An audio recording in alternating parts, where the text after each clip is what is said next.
Rebecca, would you please call the roll? Davis. Here. Bacto. Here. Bogus. Here. Potter. Here. Thompson. Here. Woodard. Here. Domain. Here. Meyer. Here. We have an agenda, we have a quorum, I should say. And number 2 will be the approval of the agenda, but before we do that, our Director Page has some guests that are speaking that are under a time frame where they have to go, so as we approve the agenda, I'd like to give him some flexibility to move some items around, if that is okay. So, motion to approve? I'll move. Second. All those in favor? Aye. Okay. Regarding the minutes of the February 26th meeting, let's review and approve. Make a motion to approve. Second. All those in favor? Aye. Minutes are approved as written.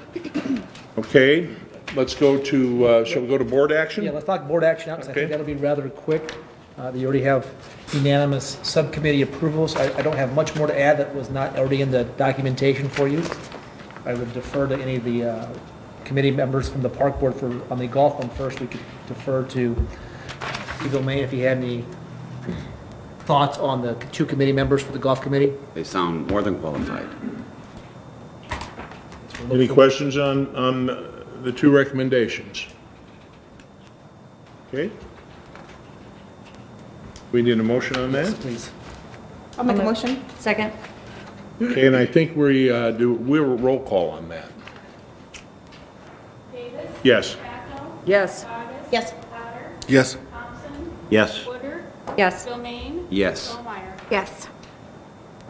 Right. Citizens Golf Committee appointments pass. Okay, now let's go to the Cemetery Committee appointments. I defer to Joel. I'd like to make a motion to appoint Mr. Larry Smith to the Cemetery Committee.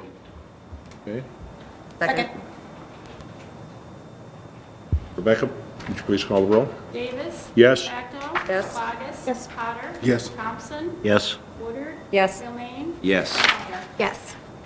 Okay, board action passes on that. Now I'm going to turn this over to Ben as to what you... What I would like to do, if everybody's okay, is go to the levy report underneath my report, and then jump back up to fisheries and work our way back down from there. Okay, let's do the levy Jenny would report. introduce our colleague from city engineering here. What we're about to show you is there's going to be a lot of levy work in the city coming up over the next 5 years, and why we're showing you for a lot of reasons. You're all Des Moines residents, you'll want to understand some of these things, but the trails purview falls underneath us, and it's going to make a little bit of a tough design for us to be able to work through all the different challenges that this levy work will do. It's all progress, it's all mandated, so it's not like we can change any of this, but we want to make sure you're aware of what's coming forward. Thank you. Good evening, Chair Davis, members of the Park and Recreation Board, Jenny Richmond, Planning and Development Administrator. Very pleased to introduce Craig Buska tonight. Craig is an extremely skilled civil engineer 3. He's been with the city for 11 years, and he's been tasked with the very significant role of managing the levee alteration portion of the overall city flood mitigation program. That is a mouthful, but that is what his big role is that he's going to talk about tonight. This effort is of great interest, as Ben mentioned, to all divisions of our department for several reasons that fall into kind of 2 main categories. So first, and currently, engineering and parks have been collaborating really closely to ensure the best possible outcomes for what is constructed. We're taking advantage of a few unique opportunities that without this big project overall, they would not actually be possible. So that's really, really exciting for us. And then next, during construction, once that starts, and Craig will kind of go through the timeline, and I believe you all have the handout there too. So during construction, impacts to both regular use and special use of impacted facilities will require a lot of coordination because of detours and closures, and so related communications will need to go out to keep residents, staff, city leadership all abreast of what's going on. So Craig led a presentation a couple weeks ago to the department, and we felt that it was such important information that it should be shared with you guys tonight at our meeting this evening. So with that, I'll turn it over to Craig. He'll give you an overview, dive into a few details that we think you'll find very interesting, and then he'll have time for questions at the end too. So thank you. Thanks, Mike. Good evening, Chair Davis and members of the Park and Recreation Board. Thanks, Jenny and park staff, for having me here. Just to give you a little brief history of kind of how we arrived at this moment.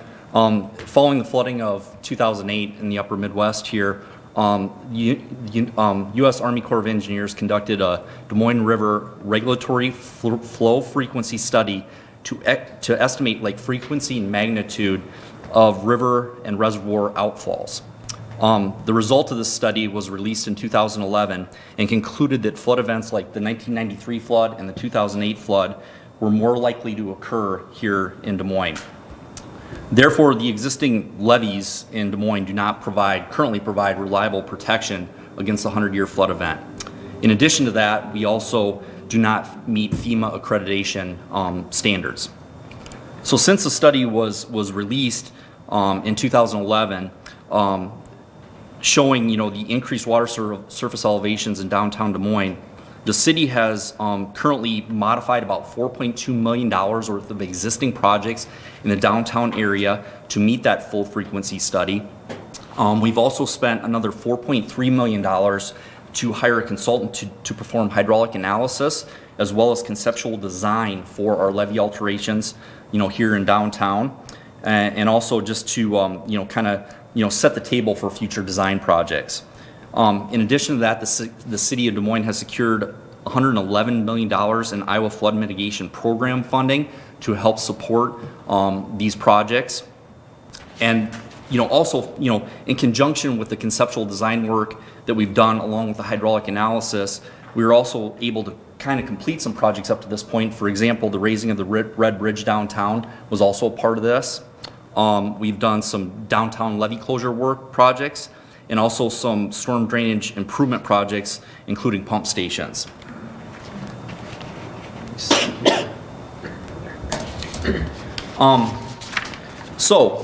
Because of the preliminary, conceptual design work that we did along with the hydraulic analysis, we were able to submit a master plan to the U.S. Army Corps of Engineers, and in 2018, June of 2018, they approved our master plan program, which you're seeing an overview map of that, and I'll kind of get into a little bit more detail on this as we proceed forward here too. But the ultimate goal of this whole project or process is to basically gain FEMA accreditation on DM1, DM2, DM3, and the Southeast Des Moines levee system. So just to kind of, I guess, step through this here a little bit, basically right now, the projects that we're currently designing are on DM1, DM2, and DM3. There's also, I will kind of state here too, that is currently phase A, B, and C that's currently being designed, and there's 8 total phases of this whole process. So when you look on this thing here too, like phase H, which is basically on the Southeast Des Moines levee system, ultimate completion we're looking at 2025. Some of the initial work though that we're working on, like I said before, is we're working through the design on phase A, B, and C. So with phase A, that's going to be the first phase of work that we're going to be doing here, and that work will be starting, I'm anticipating sometime around July of this year, and it will likely conclude around 2020. The phase B stuff, which is basically, phase A2 is also upstream of the confluence of the Des Moines Raccoon River, on the Des Moines River. Phase B is, upstream of the confluence on the Raccoon River. And then that work is on phase B will be done, late fall this year will start, but I really think most of the work is going to be, happening in 2020. And then phase C would then come in 2021 and early 2022. And those are the current projects that we're working on as we speak. Getting into a little bit more detail here, on phase A, which is upstream of the confluence on the Des Moines River, essentially up to 235 on both sides of the river. We really don't have too many significant impacts on this portion of the project. Obviously everything here is kind of outlined in pink, which is kind of the impact area, but the reality is that there's only certain things that are kind of shown in red and blue here, just kind of little specks of stuff that we're actually going to be doing work. One of the main components of this this portion of the project is at the amphitheater, for example, where there we'll have to raise that flood wall around the amphitheater about 6 inches. And then we're also doing some other flood wall mitigations that are kind of shown here in red. And then there's also on the west side of the river there, we're also going to be doing a little bit of levee improvement work, kind of nearer to ML King, just north of ML King there, where that will also impact the trails. Generally, most of the stuff here that we're doing in Phase A will not affect the Riverwalk or the trail system, but we will have like block closures or area closures as we progress. Any questions on that particular phase? We can always circle back to I'm just questions going too. to clarify, because the first time I looked at this, and maybe you're like me, though, you look at graphics, well, look at the one right on your screen here, the pink line, they're not always doing all the pink line does not signify they're actually doing work there. It's those little call-outs, like the cloud shape around the amphitheater, the red line, that's where they're actually doing work at. Okay. That's just showing basically the zone where that first phase is going to be at. That's correct. Thanks for that clarification. I want to make sure you saw that. So it doesn't mean that the whole levee system is getting touched throughout that whole section, just those call areas. And we're going to work together with engineering to have detours in place for the pedestrian traffic that uses those facilities if needed. So up north from 235, Yep. everything seemed to be okay there? Yeah, so like around the Women of Achievement Bridge there on the kind of more the east side of the river, there is some embankment protection work that we're going to be doing kind of around the bridge. So that's like riprap. There's going to be some pump station improvements also up in that neck of the woods too, but once again, not necessarily directly impacting the trail system. Now, when we do place riprap, you're obviously going to have dump trucks backing in there, and you're going to have a closure area and have some detours and stuff like that. But really, the impacts are very minimalistic at this point in time. You get over on the west side of the river where you're seeing that long little piece of red there. That's another flood wall raise. So you're looking at something in the order of a 0-foot raise up to a 1-foot raise. And then obviously in the blue and kind of the clouded area there, that's showing the amphitheater, and that there again we're also doing another flood wall raise there, at the amphitheater. Progressing downstream a little bit more, again you're also seeing near kind of the Red Bridge and stuff like that. There is some flood wall work and some minor things that also need to kind of happen in that neck of the woods too. I think one of the more impactful areas to this particular phase, like I said, is just kind of more on the west side of the river, south of the Red Bridge, where we have the trail that's kind of well below the flood wall.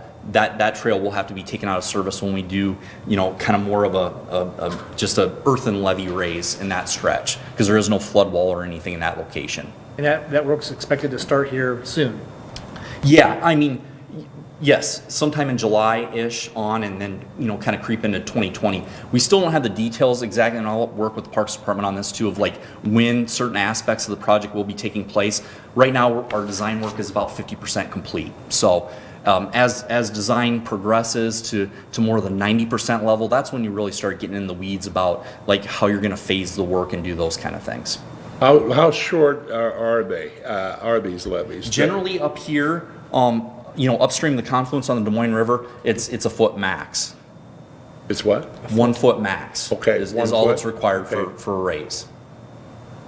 Where's the highest level required? Southeast Des Moines levee system too. So if we went back to the original drawing here, It'll be that pink and blue in the bottom right-hand corner of your first yeah, page. so Okay. more that green stretch, like way in phase G, there's some spots up there that are, they're in the order of about 4 feet. Really? That- Yep. But so most of the stuff upstream, there's not really all that much. So like even if we move to the next segment, the phase B stuff here, which is the Raccoon River phase, kind of upstream. There's some really neat stuff that's kind of going on here.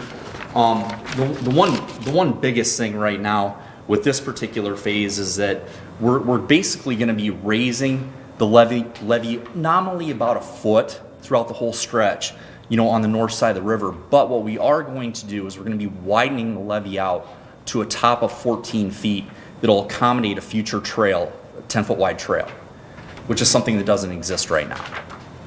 Good benefit. This is, for my own information, when you raise the levee, is Yes. it more than just line dirt on top of it? I mean, do you have to drill down, or how do you do that?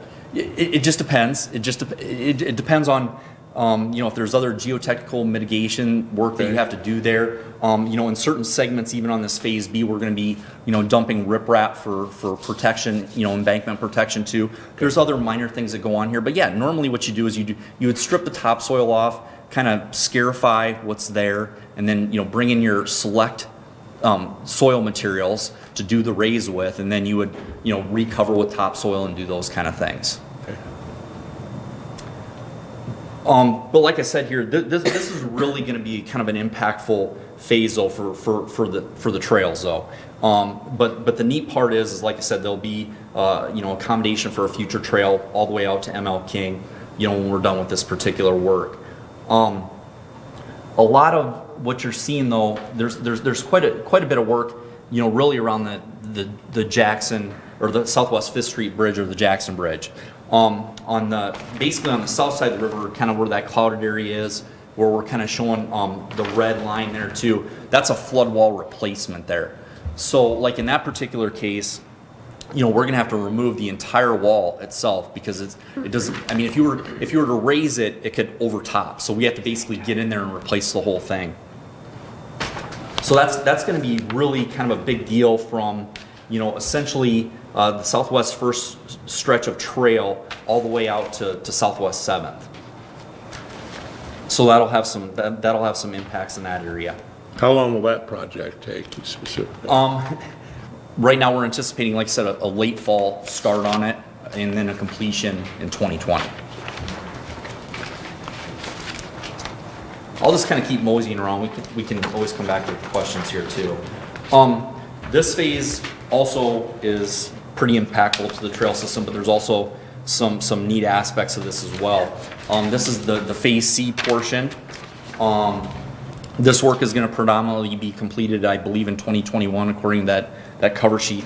But what's really interesting about this stretch is that there's a lot of geotechnical issues associated with it. So in this particular phase, we're going to have to kind of break down the levee in certain spots and rebuild it back up. So in conjunction with having to do, basically some levee raises, we're also going to be doing geotechnical mitigations here to ensure that the levee has stability and we don't have to do as many inspections when there's a flood event and everything else. So this phase is going to take a little bit more time. We're going to have to probably break down the levees a little bit and just kind of build them back up. The neat part about this section, as it pertains to this board and the Parks Department, is the trail on the north side of the river here is in really, really, really poor shape. So once again, what we're going to be doing here is we're going to be raising or widening that levee top out to 14 feet, and then we will be putting back a brand new 10-foot trail section.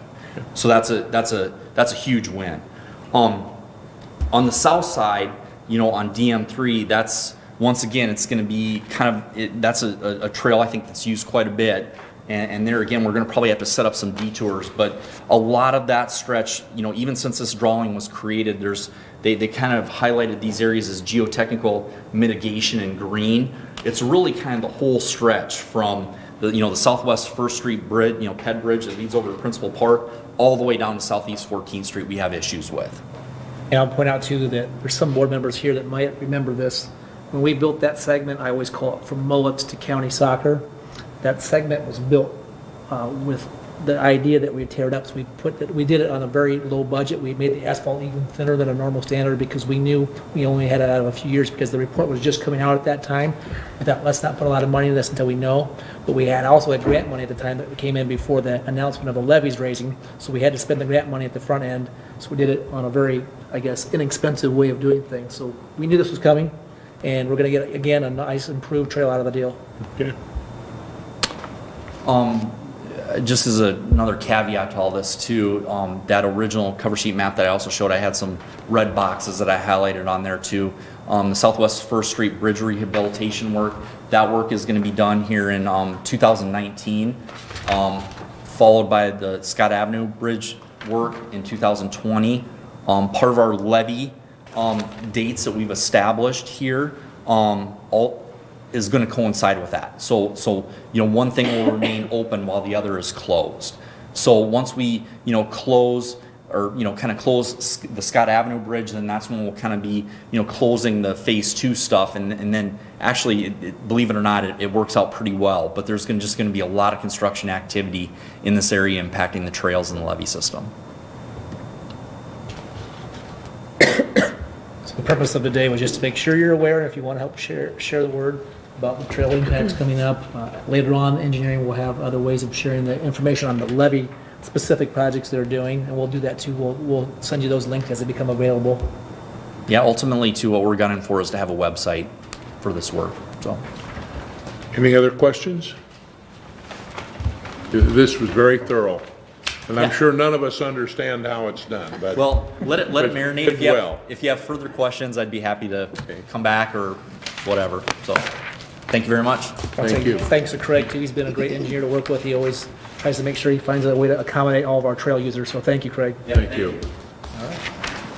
We're gonna go from rivers to fishing. How about that? So if Rob would come up and this actually came to us through our urban conservation committee, and Andrew was on that. And she thought it was such a nice presentation that would be informational for you all too.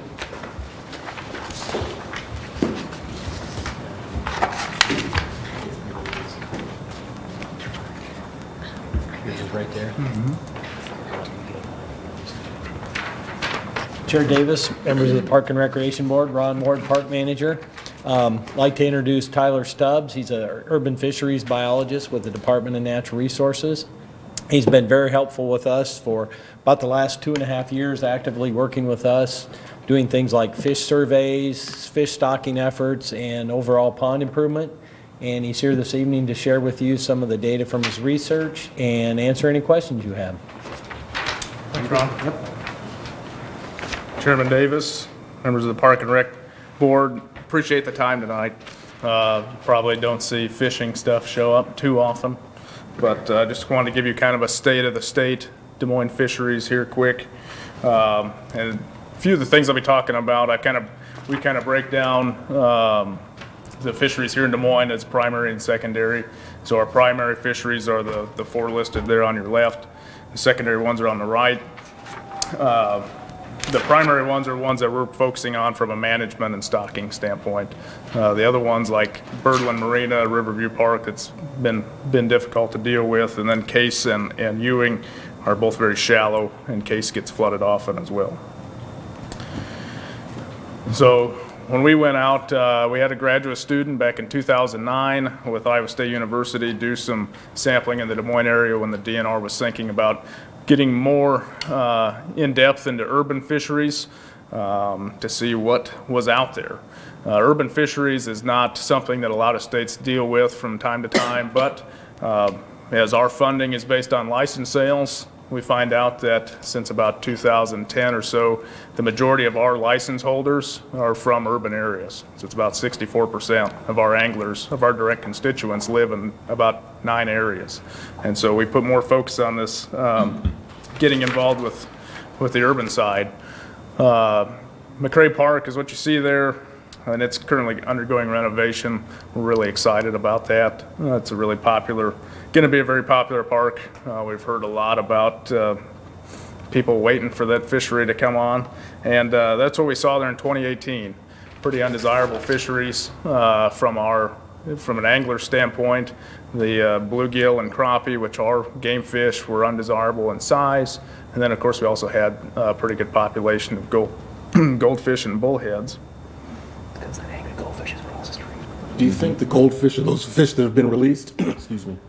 Where do they come from? That's a good question. It's pretty common to see fish like that show up from time to time from aquariums, and we see other pacus and Oscars and stuff like that every once in a while, tilapia, and a lot of that's coming from the aquarium side where it either gets too big or people are moving and don't want to see it die. They release it into the public waters, which is illegal to do.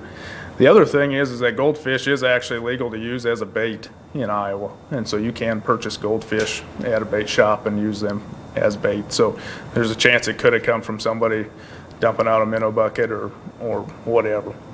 So no idea where they came from, but those were obviously very large goldfish and pretty impressive in size. Whitmer Park is another one that the fishery is less than desirable. Those two largemouth bass that I'm holding there, that's about it. Otherwise, everything else was pretty much unharvestable from an angler standpoint, too small to harvest.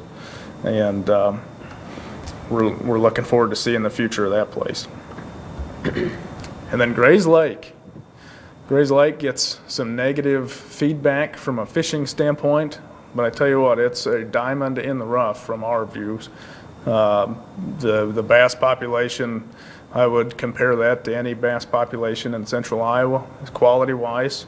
That bass that I'm holding there is a harvestable fish. They have to be 15 inches to harvest, and Gray's Lake has no shortage of fish in that 15 to 20 inch range, which is a good 3 to 5 pound fish. And the catfish was unbelievable. I mean, that's we're averaging almost 100 catfish per net. I think we set 8 nets out, and the opportunities are there. It's really pretty remarkable that it's such a well-kept secret. Now you see people fishing there quite a bit, and the place gets used, but for the size of the lake being 96 acres, the pressure is pretty darn minimal. You don't see a ton of boat traffic, even though you are allowed to use boats. So it's a lot of bank fishing, but it's definitely unexploited. And with flooding events, that hurts us a little bit, but it helps us at the same time. It restocked a lot of fish, and we assume when flood events happen, you lose fish as fast as you gain fish. Now that may mean we lose some more quality fish and didn't gain the quality, but those bass have been there quite a while, and they've set up a good population, and Gray's Lake got flooded multiple times last year. So we're not at all worried that this is going to hurt the fish population. We've also started putting it on our stocking list for hybrid striped bass, and that's another predator fish that we think can flourish here. We've seen good results from a similar fishery at Blue Heron Lake at Raccoon River Park in West Des Moines, and so that's just an additional fish species that you could harvest here in Des Moines, and they get to trophy size very fast, and they take advantage of the shad population. And so the shad is really the main species in that lake. It's a bait fish that gets big, and so at times it'll get a little too big for maybe the largemouth bass to eat, but those hybrid striped bass can eat them. And so it's just an added thing for the anglers to take advantage of. Fish on a boat. Anybody have any questions on the stocking there? Oh, okay. You can't fish on a boat at Gray's Lake, is what you're saying, right? Cannot. You can. Non-motorized boat. Oh, okay. Yeah, you can fish from a boat. I think a lot of the problems we see is parking being a problem. A lot of those spaces that are trailer accessible, a lot of times are filled with vehicles. No But motors. it's just something you don't see, bass boats traveling down MLK or Fluor Drive headed to Gray's Lake. But they definitely could. And I think if we work together on promoting this, I think you will see that. Just kind of wanted to go in a little bit on McCray Park. This is kind of pre-renovation here from 2005 to 2016. A lot of sedimentation. We lost almost half of the surface area of that particular pond and depth. And this is a popular park for folks downtown. I'll show you here in a minute why it's a popular fishery as well, or why we assume it will be, and something we're really looking forward to promoting. Just some other information that we've got. We've got some depth maps of ponds in town. That just may not be something that city staff know or the board knows. Nothing too extravagant here. Well, then I will point out Whitmer Park. It's hard to read there, but the max depth was about 13 feet, and that was back in 2010. We sampled it in 2018, and we found 13 feet. So that shows us evidence that sediment basin, that catchment basin that's up above there, that the city has done a good job at maintaining, that's actually working. And it's held that depth for the last 9 years. McCray Park was very different from that. It filled in another 3 feet probably since then. But Whitmer Park was holding its own from a sedimentation standpoint. So kudos to the city on that. Some sediment depth profiles. This was very rough done by that graduate student. But again, I just wanted to show you some of the information that we've got on these fisheries that you might not have been aware of. Let's go back there. You're saying that that sediment was 6 to 7 feet deep in some of those spots? Correct. That's quite a bit. Yep. And Whitmer in that 4 to 5, I guess, 4 foot right there. And that's pretty typical to have it be pooling up right there at where the outflow is. We use this information to make our case with the city manager and the council about, stormwater utility funds coming back to parks, because these park ponds are fed by stormwater sewers. And so finally, after many years of having to show good analytics such as this, the case was made, and for example, at McCray, the majority of that cost is being paid for by the stormwater utility. Right, yeah, it benefits not only the fishery standpoint, but your stormwater goals are met as well. And then Gray's Lake, this is an older map we're still working on. Our cartographer's working on the new one. We mapped it this last year to try to update that. And that's just something as we continue to work more with the cities and Des Moines included, we get you more up-to-date information so you can answer questions that come in if need be. I don't assume it'll change a whole lot. Even though Gray's Lake does get flooded on a fairly frequent basis, the depth doesn't seem to change a whole lot. So this map here, those purple dots are license holders. And so when we start to look at projects on our own property or on County Conservation Board property, we look at, are there people that are utilizing either fishing or hunting or whatever, in this case fishing, nearby that this will directly affect?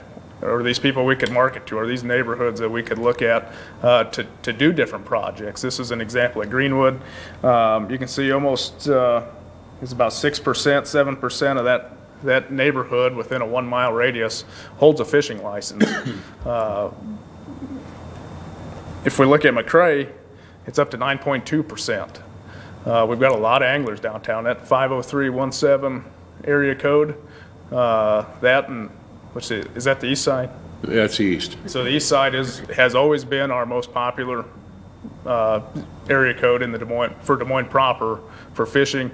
This McCray area 50315 is a close second. Okay, so it's a very popular neighborhood as far as fishing goes, and we utilize this type of information if we want to try to do something new, or if we got an idea on a new type of recreation. We know that we've got a good group of people there that would potentially support us that we can reach out to.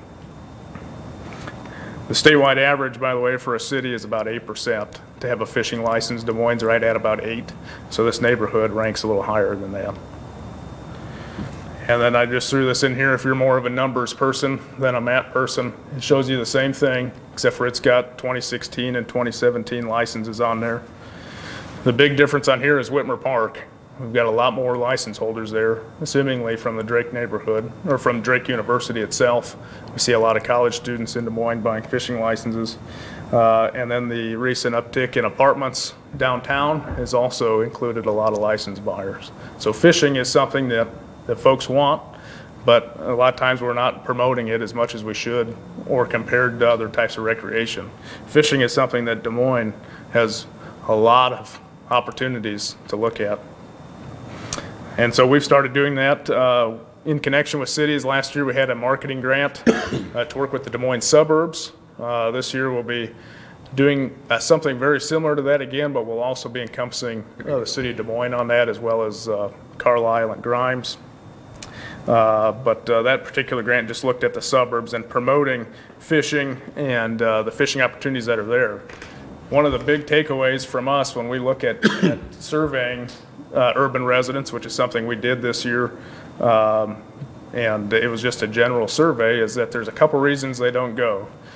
One is that nobody asks them, and two is that they think there aren't any opportunities. And if you go to this Fish Local webpage, I gave you a card for that, there's over 100 public ponds in the Des Moines Metro alone. The opportunities are there. And that's not including the Des Moines and Raccoon Rivers and Beaver Creek and Walnut Creek. So the opportunities are there. Here's an example of our Fish Local website, which is where all these ponds are listed. Each icon is a public fishery. I've clicked on the city of Des Moines there. That shows areas that have been marketed to fish. kind of hot spots, if you will. And then if you get in a little closer and click on, like for example, I clicked on Gray's Lake, you can see who the owner is, how big it is. And the bottom thing there is ice fishing. And that's something I've recently added on because I had a group of anglers who helped me as far as how this map should be set up, say, hey, we've had issues at different areas with ice fishing. Can you put something on there as far as can you ice fish here or not? And so you see Gray's Lake is listed as a no. And that's just another way that we can help the city get out information as well. You know, a lot of our anglers are not digging through your city ordinances to find rules. They usually find out the hard way. And this is just another way that we can be on the same page and get that information out. The last thing is signage, and I brought, this is Urbandale's with me today. This is something I've been having some conversations with Paul Stromey about with this upcoming kind of marketing season as we look at fishing pickup. One thing that I've met with all the larger cities and suburbs in the state is signage seemed to be something that everybody was interested in at some point, some sort of uniform, consistent signage. And so that's something that we came up with. The city's logo goes on the bottom to show our partnership.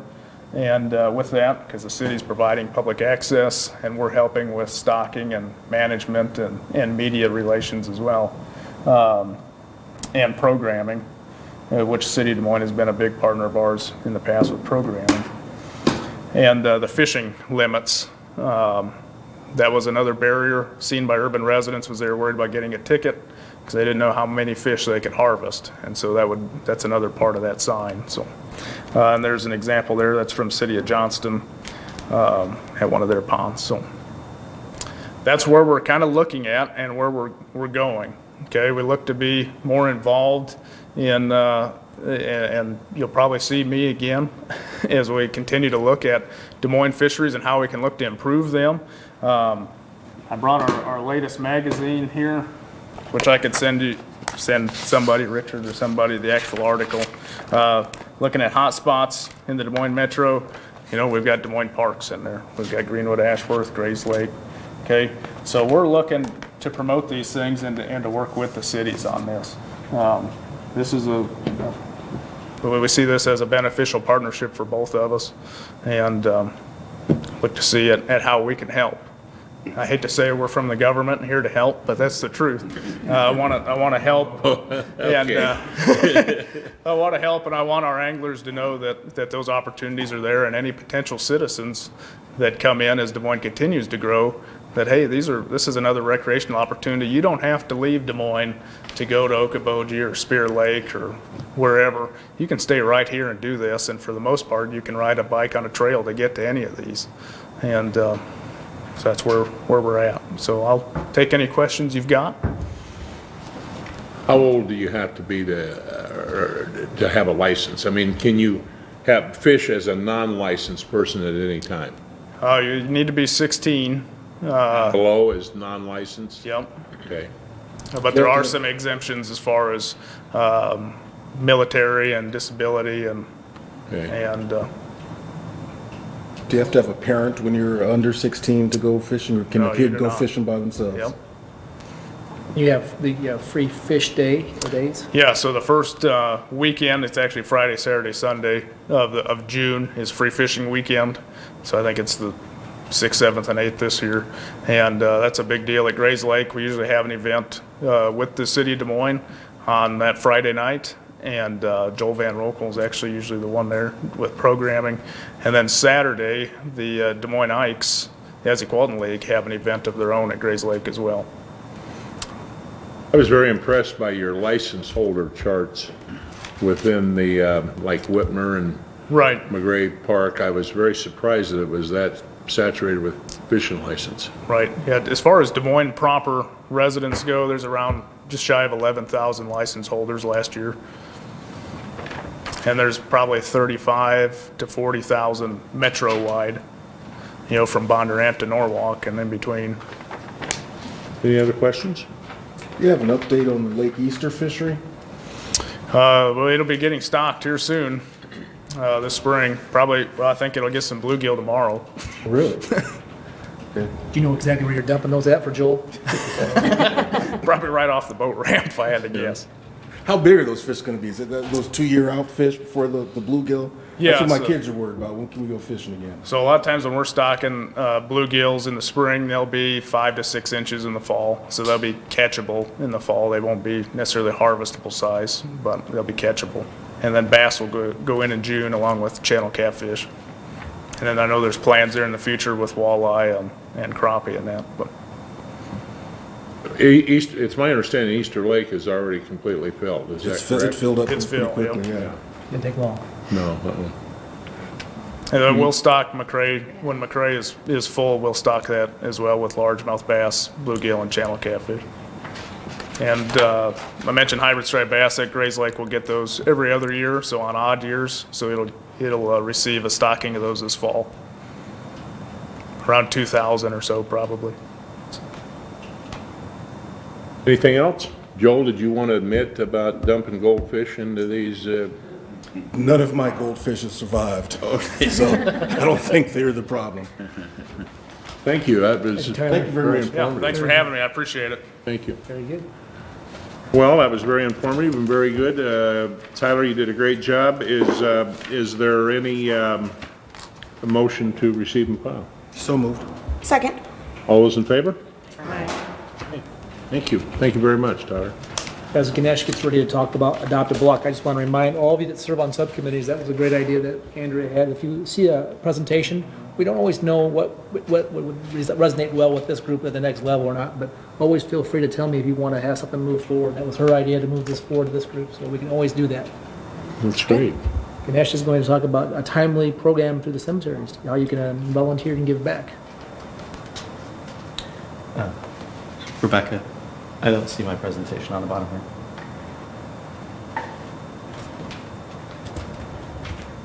It was there, but now it's not.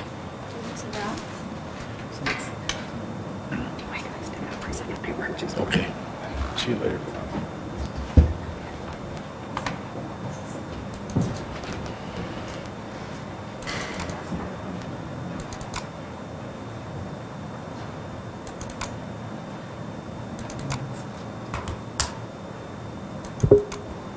While they're pulling this up, I did want to add one quick overview of the flooding we just saw. So at the end of my report, the last item will be Richard Brown. He's just going to show you some pictures, what we saw.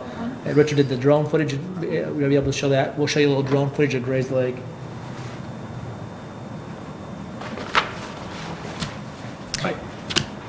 Good afternoon, Chair Davis and members of the Parks and Recreation Board, Ganesh Ganpat, Parks and Rec Supervisor, Cemetery Manager. I want to share a little bit with you today about the Adopt a Block program. This is the 10th year of that program, and the season is just kicking off. Volunteers are asked to do various tasks, which include removing litter, reporting damage to the grounds, reporting any vandalism. We also have volunteers help to point us out to people who might be in violation of some things and not obeying cemetery rules.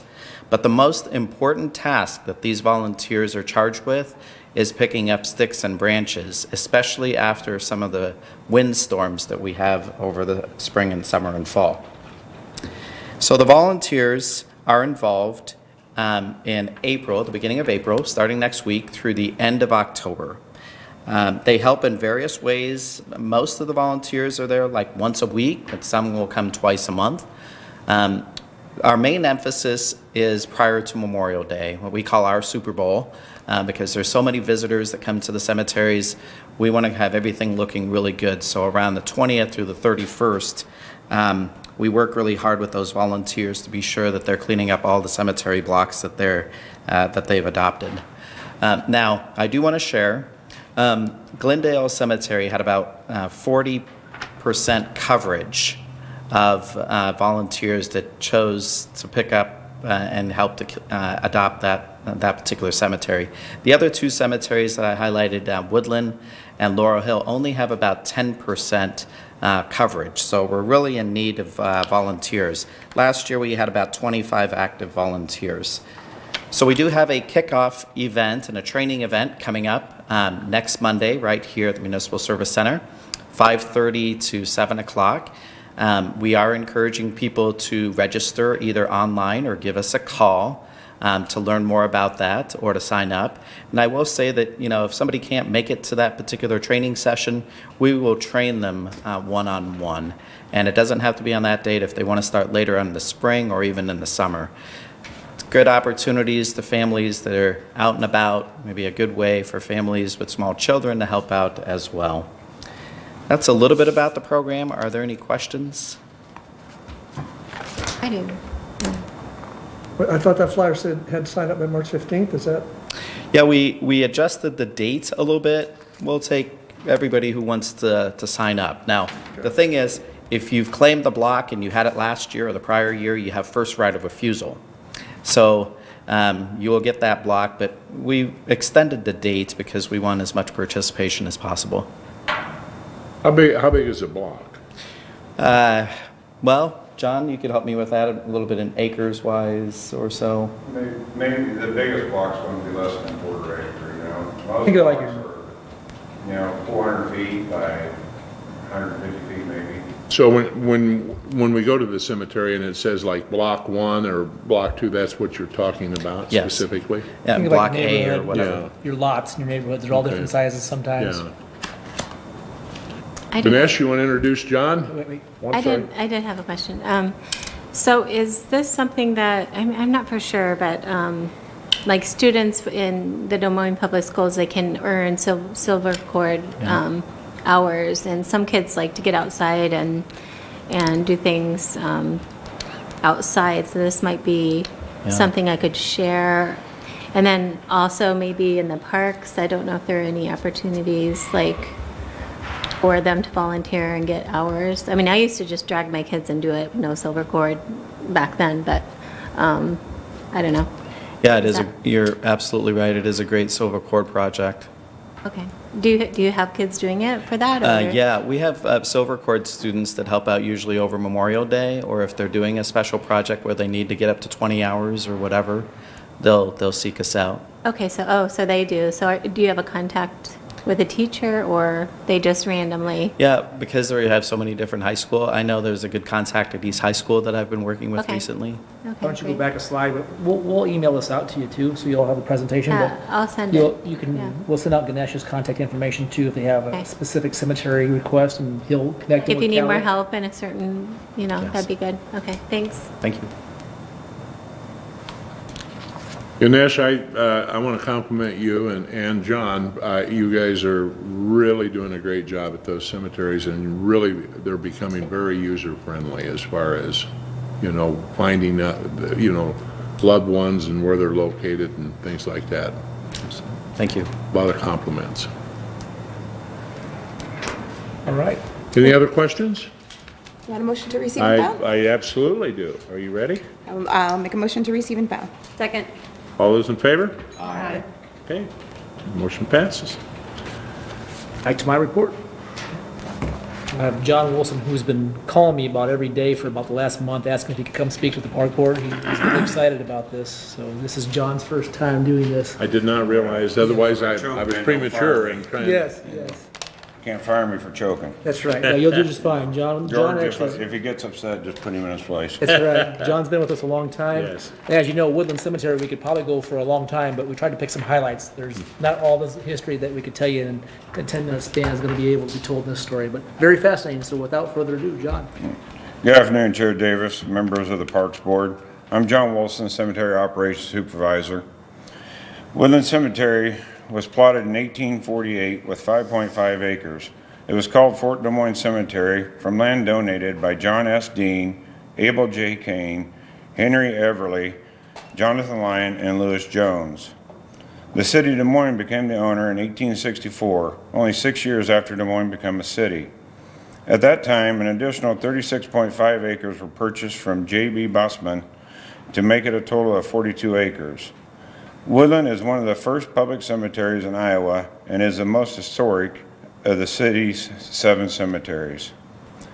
Woodland has 2 other cemeteries connected to it, St. Ambrose in the northeast corner, which is owned and maintained by the city, and the Jewish Emmanuel, which is owned and maintained by the Jewish community. In 1986, Woodland was designated a historical landmark by the Des Moines City Council. The first known burial in Woodland is said to be Thomas Cassidy in 1850, son of pioneer lawyer Judge Phineas Cassidy. Woodland is still only 42 acres, but has estimated 34,318 burials. This includes traditional casket burials, second interments, which are considered cremations, and a number of mausoleums. You will find many well-known names in Woodland Cemetery. I can literally spend hundreds of hours telling you of people buried there, but Ben has only given me 10 minutes today.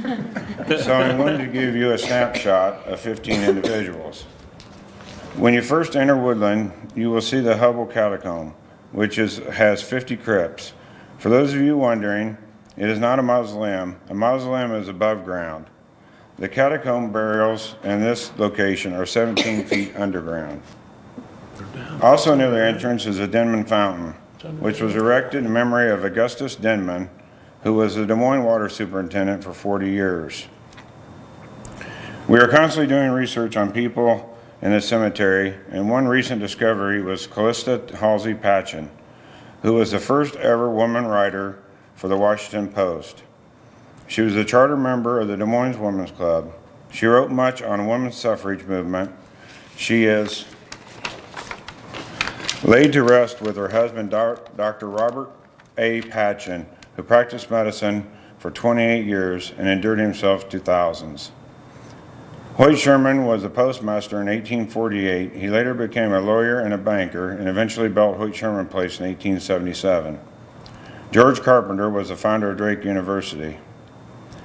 General Marcellus M. Crocker, who was a lawyer in 1861, entered the Army Corps as a major. After many battles, including the Battle of Shiloh, he became a brigadier general. Jefferson Scott Polk, for which our county is named after, started the Des Moines Water Works, one of the original starters of equitable life insurance, as well as a promoter and developer of the electric lines and steam railway.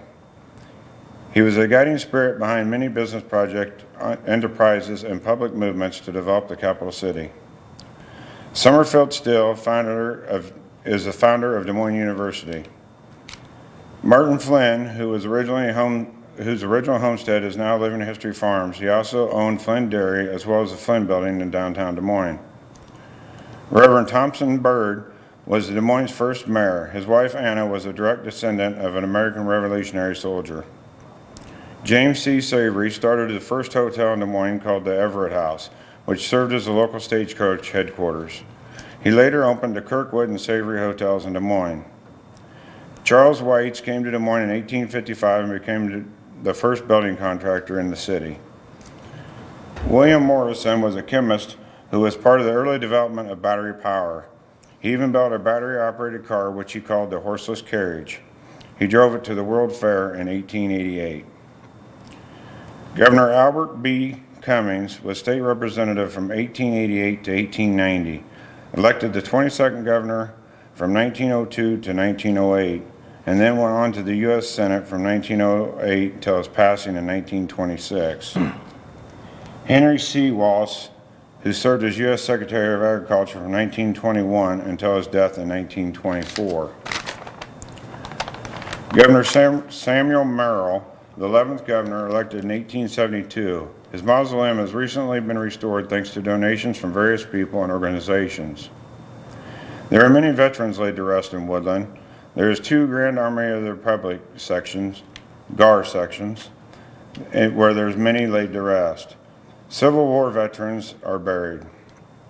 Gold Star Memorial, where 165 World War I vets who were originally buried in the south of France, and graves only marked with crosses and their dog tags.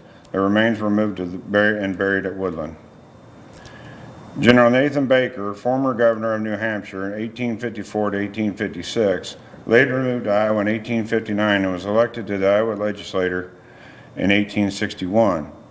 He was made the state chairman of the Committee on Military Affairs. His contributions to the Civil War was equipped in 57 regiments, 4 battalions as they went on to battle.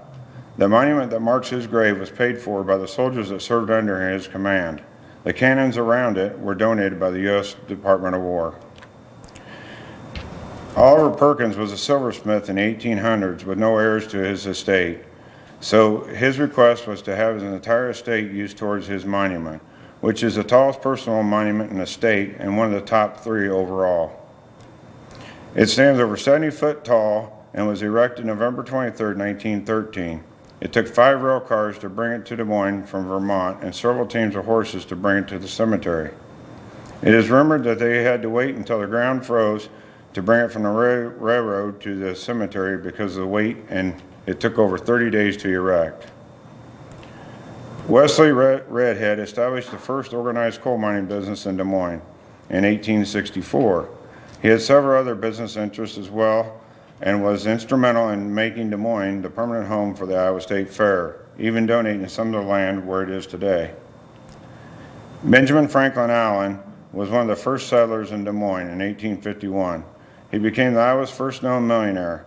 He is well known for building Terrace Hill Mansion, completing it in 1869 at the cost of $250,000. 15 years later, he went bankrupt and sold the mansion to the Hubble family for $60,000, and he later died broke. It is reported, but not confirmed, that the Hubble family paid to bury him.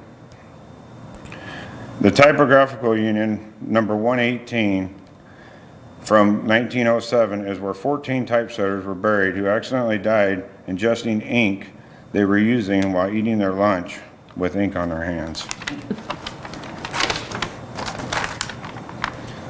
The city receiving vault was built in 1882 by a wealthy undertaker named Alfred Hallett with the purpose of storing the deceased in the winter months when the ground was frozen too hard for burials.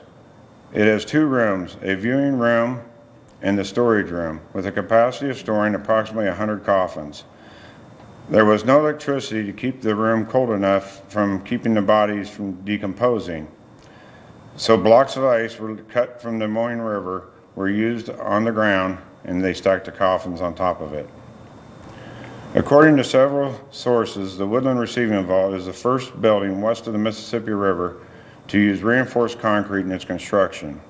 They stopped using a receiving vault in 1920 because machinery with the capability of breaking through frozen grounds. In 2002, the city allocated money to restore the roof and exterior doors. During this presentation, I have mentioned many well-known people from Des Moines, families with streets, schools, businesses, parks named after them. But let's not forget about the 5,000 unmarked graves in the Paupers Field, which is Block 13, or the 500 babies buried on Baby Hill, who are all buried in unmarked graves. There are many individuals who have felt compelled to tell the story of the unknowns. Historians like Lake Gerald LeBlanc started fundraising campaigns to purchase markers for each baby grave. So the name of every grave is now known, thanks to Gerald's leadership and the help of private contributions. Today, private and public efforts are helping us to reset thousands of stones that need to be reset because they are leaning or have been tipped over. Leadership from Mike Simonson, Buzz Brenton, and other donors are focused their efforts to accomplish this ambitious cause within the next several years. There are thousands of others buried in Woodland that are someone's hero. That is why our cemetery team buries every person as if they are our hero, because in somebody's eyes, they were the most important person in the world. I've been a part of this team for 25 years. You can find me doing sales, mobilizing equipment, and coaching our team, and I need to talk to many of you as you make your plans for the future. As you learn more about Woodland and our efforts to preserve this history, I encourage you to participate in one of the Woodland Cemetery tours led by Archie Cook. There are 7 tours currently planned for in this coming months that are free to the public, but reservations are important. Thank you, Chair Davis, for the opportunity to speak. Has anybody got any questions? Is anyone buried there anymore? Like a... Is there any active burials that happen? Yeah, if you were to drop dead tomorrow, can we bury you? Hey, listen, come on. We just buried somebody at Woodland last week. Okay, But we do have lots available in St. Ambrose. okay. We have about 40 left. 35 left up in St. Ambrose. We just opened up right outside. You got to go through Woodland, but originally there was a gate off Harding Road that would cut up, and they moved the fence out when they redid it. So we created a bunch more spaces up there for families who do want to be interred there in St. Ambrose. John, I thought your presentation was great and interesting, and when I was on the cemetery committee, we never got much done because I would always be fascinated with your, stories there. I didn't realize the difference between where is it that you walk down and, Catacomb and a mausoleum. yeah, I didn't realize that. The hub of them's neat. It's a neat place to visit. Are we able to go in there and look? Well, if you catch a cleaning guy there, Okay. That's right. he's there once a week. They have a cleaning person come once a week and clean In it. the catacomb, Yeah, they clean the inside once a week. 17 feet down? Yeah, there's a lift that goes down. There's a set of stairs that he takes down. Yep. The Hubbles do that? Yep. The Hubble's cleaning people and have a staff member do it. Now, luckily for you, we're going to be there for Trash Bash and get all that straightened up. Are you? Yeah, I think we're at Woodland, aren't we? We are within the Yeah. Are we going to assign George like 50 stones individual to make sure he gets them done before he go home for the day? Anything else? Thank you very much. Very good job. Thank you, Justin. All right, Matt's up with a little program, corporate games on our city well-being teams.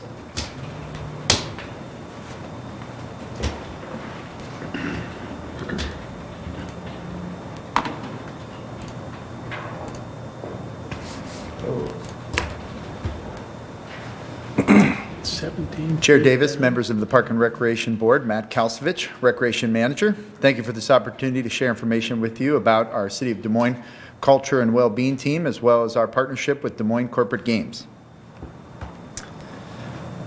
Our City of Des Moines Culture and Wellbeing Team, previously known as the Wellness Committee, is a group of employees working to create wellness opportunities for other employees.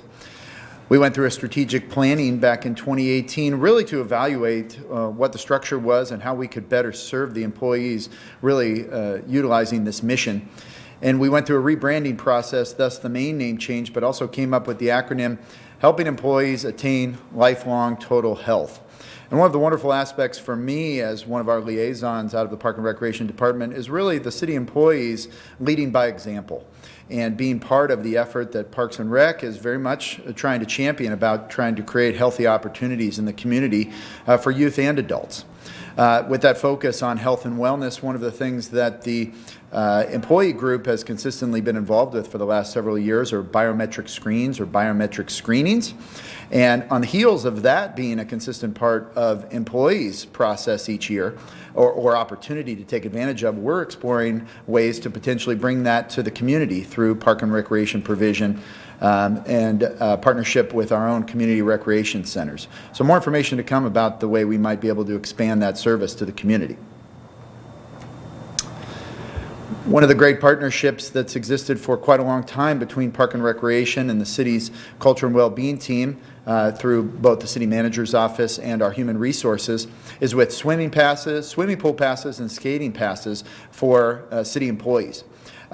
Each year, annually, they would be sent 2 passes for them and their family to take advantage of these wonderful opportunities provided through City of Des Moines and Des Moines Park and Rec.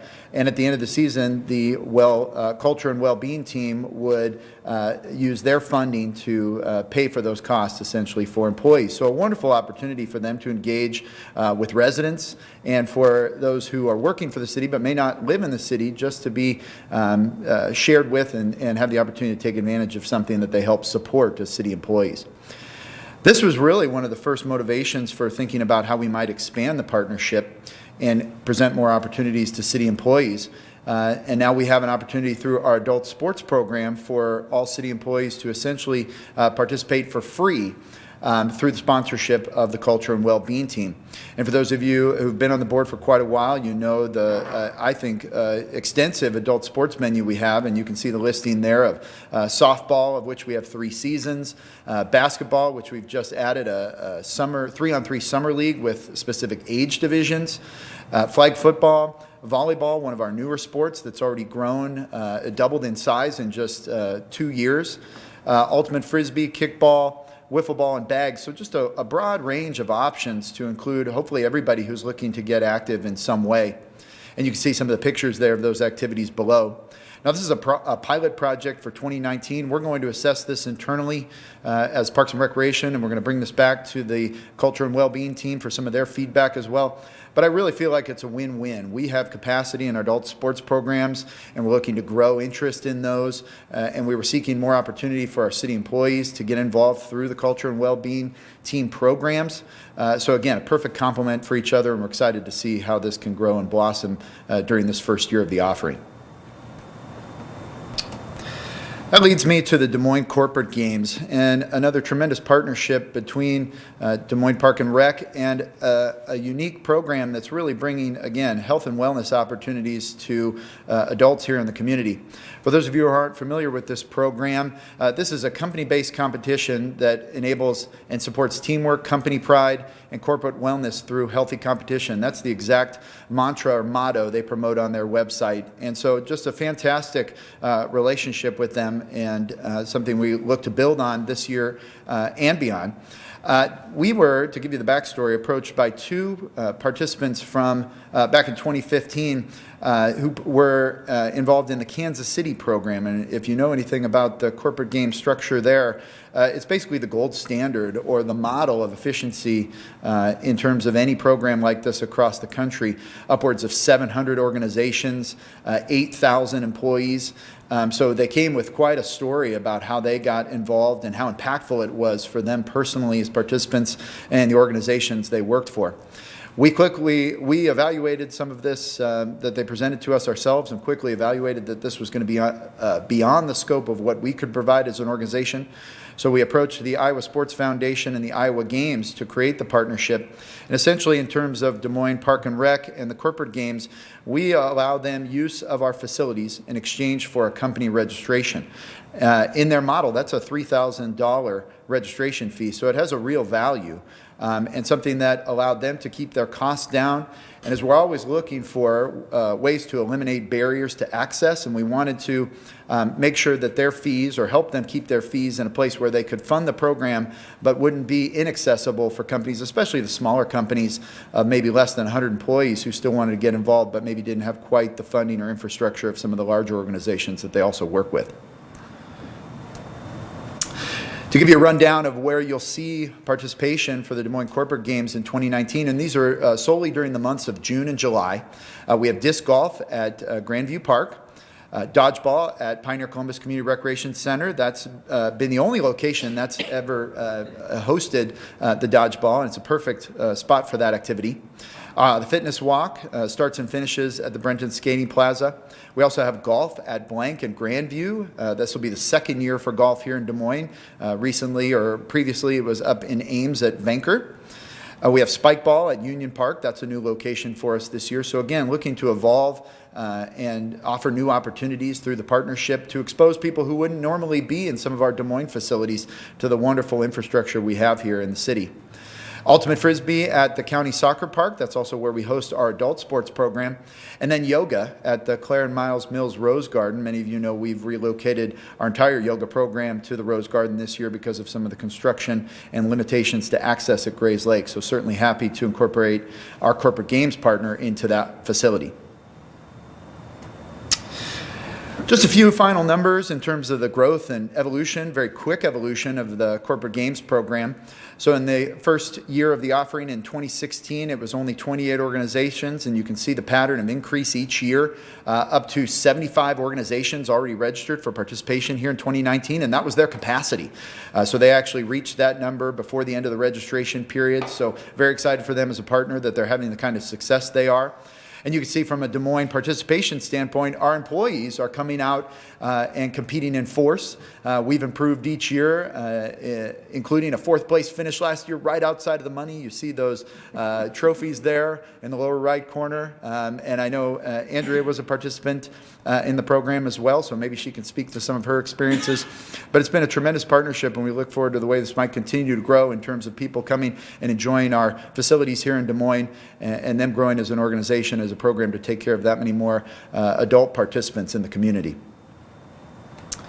So I'll leave you with some images here of our participants, some familiar faces here in terms of Park and Rec and other city employees, events such as golf, track and field, tug of war, You have sand volleyball, bowling, and trivia. So they offer a wide variety of activities, not just athletic, but intellectual and others, just again, to capture as many people who want to be involved in a team building activity for everything physical, emotional, mental, as part of a comprehensive well-being program.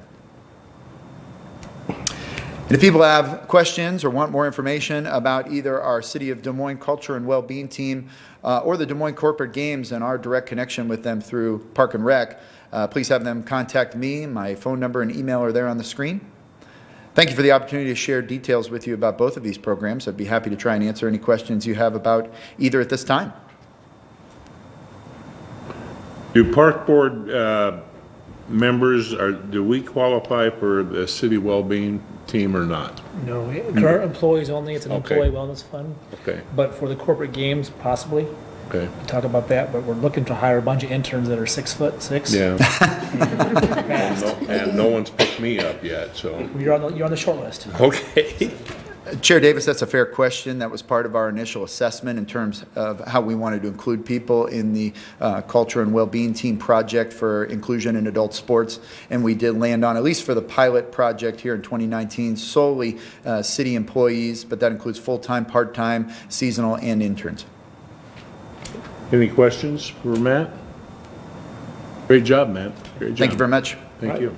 Richard Brown, not on your agenda, but just a quick overview of what we saw, the recent floods, mostly at Grays Lake, but some other spots. And I'll briefly give you an overview and some pictures.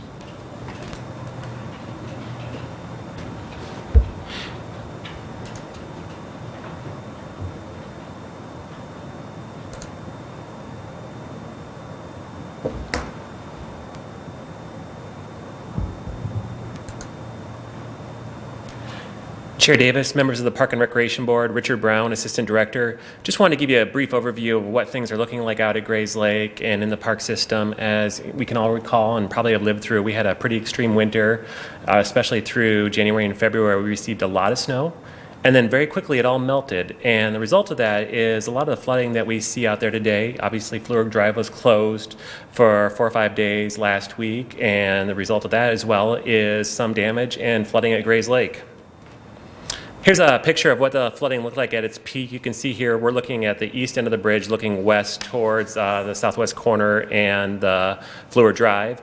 One of the things we have seen with this flood that we haven't seen in the past is the prevalence of ice that was still in the lake and broke up as part of the melting process out there. That's not something we experienced before, and the result of that is some damage that we're starting to see now. But you can kind of see it just on the right side of the bridge railing there. You can see big chunks of ice that are sticking up.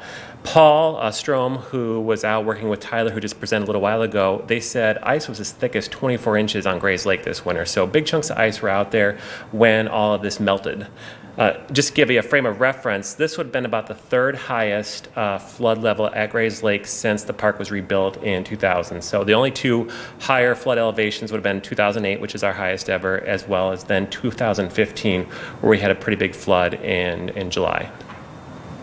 This is just looking at kind of the southwest corner looking north towards the lake and into downtown. Same position, but just looking a little bit west, you can see there's the rental dock, and you can kind of see a couple sailboats sticking up from the water there. The river went up so quickly, it was very difficult to get anything out of the way unless we knew where it was and could jump on it very quickly.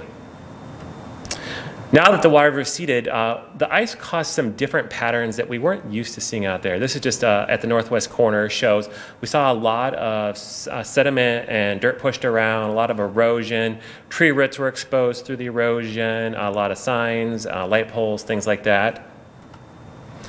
This is the one I sent to Ron and Ben. I said, iceberg 1, park bench 0. So at some point when the water was at its highest point, it launched an iceberg on top of this bench and just set it down. As you can see here, that's what the ice did to this bench. Pretty heavy, big chunk of ice that was at least a foot thick. And so as a result, we're seeing a lot of damage out there related to just ice hitting things. This is at the northwest corner where we're doing some work with the shoreline restoration. Right there is kind of the temporary trail connection that connects you from the Meredith Trail and Waterworks Park. Just the water found a soft spot in the soil where Waterworks have been doing some work on a water line, and the result is this hole is about 4 feet deep and some damage to the temporary trail. Here, it's a little bit hard to see here, but this is where an iceberg hit one of the light poles on the east end of the lake, dented the light pole, knocked the cover off of it, and it's hard to see in the picture, but the light pole is actually sitting at a little bit of a weird angle now because it got hit so hard. This gives you a better example of it, but you can see 2 or 3 light poles there are leaning off to the right a little bit. That's from the ice hitting them and damaging them, as well as softening up the footings for them. You can also see in the very front of the picture a damage to the tree. We lost probably in the neighborhood of a dozen small trees that just were taken out by ice and flood waters. Also, it's a little bit harder to see here, but at the east end of the lake, about 500 feet of the top level of the trail was just peeled off and kind of crumpled up. Here to give you a better example of that. Luckily, with the plans we're working on, this will all be resurfaced this fall, so it comes at an appropriate time if there's going to be some damage out there, we're going to be replacing it in the fall. We're going to be evaluating whether or not we just transition the edges by grinding down a transition between what's there and what used to be there, and just wait until the fall. But we'll take a look at that over the next few days. Just going to give you an example, this is where the water drains out of Gray's Lake. It, again, was hit by an iceberg and damaged the railing there. It's pretty typical, a lot of the damage we're seeing. A lot of metal bent, things broken just because of the ice was being pushed through the park and from the river. And with that, I will just show a quick little bit of a video here.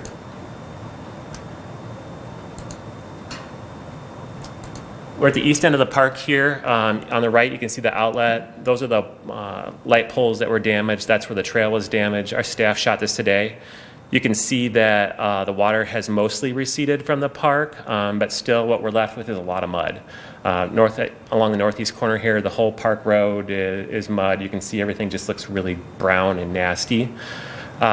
Most of the water is receded from the park with the exception of the very far northwest corner parking lot and the trail that's kind of parallels Fluor Drive. The hope is that we can get a lot of that mud cleaned up by the end of this week, and the predicted rains on Friday and Saturday can help really kind of wash things off and kind of get things looking good again. But you can see our staff's been out there. They've been working to try to get as much cleaned up as soon as the water gets off the park road and the trail. They've been going out with water trucks and just spraying off the mud as soon as the water recedes. And then kind of the top right center there, sorry, it is, you can see where the bridge construction. And we can stop at any time, but this is just right near the beach area where the video starts. But you can see just a lot of mud that we're having to deal with and clean up. All pretty typical of what we see from floods at Gray's Lake, and we expect and we plan and prepare for it. What we weren't able to prepare for this year was just the floating ice chunks that we haven't experienced in the past. But you can see just everything's covered in a nice thick layer of mud and silt and twigs and trash and you name it. With that, I'd be happy to answer any questions. And we can. Timing was great on our Raccoon River shoreline work that we've just done, the stabilization work. It appears from just early audits that it's passed its first big test, and who would ever thought not just a flood, but icebergs coming down the Raccoon River like that. And I would hate to think what would have happened if we wouldn't have gotten that in. I would think, Richard, getting it done this week would be pretty ambitious. Well, the great thing is our staff has been out there. We have full-time staff that work at the park. We also have our trail staff, as well as staff from all over the Parks Division. Ron's team's done a great job in tackling little bits here and there. We don't have an opening date yet, but we'll hopefully get a feel on it tomorrow and be able to get a good idea when we can open it. You can see some of the broken trees there and the asphalt torn about. So we're going to inspect the bridge. We're going to inspect the shoreline work that Ben's talking about. We'll have our electricians check out the lights and the integrity of those. So we just want to make sure that we get everything safe and make sure it's safe to reopen the park. But we're going to do our best to get things open as soon as possible, knowing that the 70-degree weather tomorrow will get people start to get antsy about getting out and about. But I think in the next few days you'll see quite a few things start to reopen, some of the trail segments after they're cleaned and the water's receded. But we've had ice damage in other places as well. The Bill Riley Trail lost all the railings that were on there from ice. So just a lot of things we got to investigate and figure out how to fix. Was there any damage in the boat rental area? We got close, about 6 feet away from the garage doors? Yeah, 6 inches or so, yeah, in elevation. A couple sailboats are upside down there, but most of the time we can go wash those off and set them back up. Like Ron said, a couple of the floats from the dock came out, but something we'll evaluate and make sure everything's good. we hope by showing the video, not just for this group, because you're not the group that we worry about, it's the public. They just love Grays Lake and they have a hard time staying out. It's not safe to be there at Grays Lake right now. It won't be safe the next few days because we'll be out there with heavy equipment. It's hard for us to see people, but we have people keep coming through the park. We haven't inspected the bridge, we haven't inspected everything else. We want to make sure it's safe. So people watching at home, and if you can talk to your friends that maybe use Grays Lake, give us another week here. We'll see what we can do. We'll do our best to get it open as soon as possible, but safety is our number one priority. And if they can stay out, we'll be faster at our ability to open the park back up. Now, will you replace those light poles that are damaged or try to straighten them up? We'll probably look toward our city engineering and our city facilities folks to tell us what's the best protocol there. Can they be straightened? That's the first question to save us money if we can. If not, it'll have to be replaced. Unfortunately, we're very good at this. I think we've got I know we have a great team. They have a little protocol, they know what to do and how to follow it, and they're already out there. So, and this is what we saw in other parts of our trail system, because the trail system follows the rivers too for the most part. So we have other washouts that we're working on, we know about them. We'll do our best to go through the process, but anything really that's going to be substantial cost has to go through a public bid system. So some things that are going to be expensive, like the trail work, it's going to take us time. There might have to be just plans to use the road as part of the trail or something like that. I don't know yet. Stay tuned. Questions? Thank you, Richard. Thanks. More damage than we anticipated. Yeah. Some of the top damage I've seen in my 11 years. Well, anything else, Ben, on your end? Okay, let's get the committee reports. Anything from urban conservation? I have yet to be to a meeting yet. Beg your pardon? I have not been to a meeting yet, so. Our next meeting is April 18th, so you'll hear from us next month. Okay. Golf? Bill, Steve, anything? They opened, had a little incident Sunday night where some fairly sophisticated vandals, they know where the cameras are, they had a portable bolt cutter, got 4 carts, with these screwdriver, get them started. So Ned and Rocky are all over Polk Boulevard chasing them down. There's one still missing. They found one in Greenwood Park as a crappie bed. In the pond? Yeah. Jeez. Some real vandalism. Yeah. They're still missing one. Spring is here. Now, how can you combat that? But they had some real good numbers Friday, Saturday, Sunday. Thursday, Friday, Saturday. Joel? We are continuing to update Chapter 34, and we've been discussing the Wreaths Across America program. We'll bring that up next Cemetery Board meeting, which will be April 3rd at 4 o'clock. And we're continuing to work diligently for the cemeteries. That's great. Thank you. Sarah, anything? We have not met, so I believe we have a meeting coming up next week, so we'll have something for next Look forward to comments. Anything else that needs to be brought up or discussed? I think we're close. Andrea, did you have a motion to? I'd love to motion to adjourn. Okay. Second. All those in favor? Aye. We're adjourned. Get out of here. Get out of here.